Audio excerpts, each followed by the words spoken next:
ایک مرتبہ ایک بادشاہ شکار پر نکلا تو ایک کسان کو ہل چلاتے ہوئے دیکھا۔ بادشاہ نے کسان سے پوچھا دن میں کتنا کما لیتے ہو؟ کسان نے جواب دیا دن کے 4 روپے کما لیتا ہوں۔ بادشاہ نے پوچھا کہ ان پیسوں کو کیسے خرچ کرتے ہو؟ تو کسان نے کہا ان میں سے 1 روپیہ خود پر خرچ کرتا ہوں، 1 قرض دیتا ہوں، 1 روپیہ قرض واپس کرتا ہوں اور 1 دریا میں ڈال دیتا ہوں۔ یہ سن کر بادشاہ حیران ہوا اور بولا تمہاری باتوں کا مطلب میں سمجھ نہیں پایا۔ تو کسان نے کہا 1 روپیہ خود پر اور اپنی بیوی پر خرچ کرتا ہوں، 1 روپیہ اپنی اولاد پر خرچ کرتا ہوں یعنی قرض دیتا ہوں تاکہ وہ بڑھاپے میں مجھ پر خرچ کریں، 1 روپیہ والدین پر خرچ کرتا ہوں مطلب لیا ہوا قرض واپس کرتا ہوں جو انہوں نے بچپن میں مجھ پر خرچ کیا تھا، اور 1 روپیہ اللہ کی راہ میں کسی غریب کو دے دیتا ہوں مطلب دریا میں ڈال دیتا ہوں جس کا اجر مجھے اس دنیا میں نہیں بلکہ آخرت میں چاہیے۔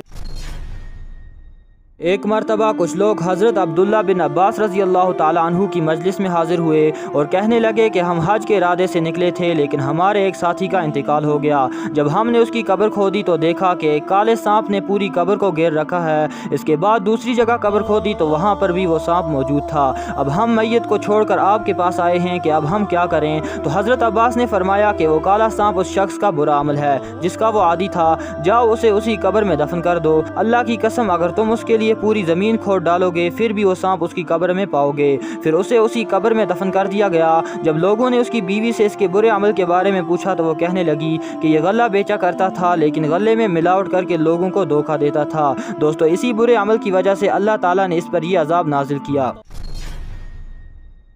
دوستو اللہ تعالیٰ نے بنی اسرائیل میں ایک نبی کو مبعوث فرمایا جن کو آج ہم حضرت عزیر کے نام سے جانتے ہیں۔ بخت نصر اس زمانے کا ایک ظالم بادشاہ تھا جس نے بیت المقدس کے سارے علاقے کو توڑ کر ویران اور برباد کر ڈالا اور عزیر علیہ السلام کو قید کر لیا۔ جب آپ قید سے آزاد ہوئے تو اپنے گدھے پر سوار ہو کر بیت المقدس پہنچے تو شہر کی ویرانی کو دیکھ کر آپ کی زبان سے یہ الفاظ نکلے کہ اس شہر کی ویرانی اور بربادی کے بعد اللہ تعالیٰ اس کو کس طرح دوبارہ آباد کرے گا۔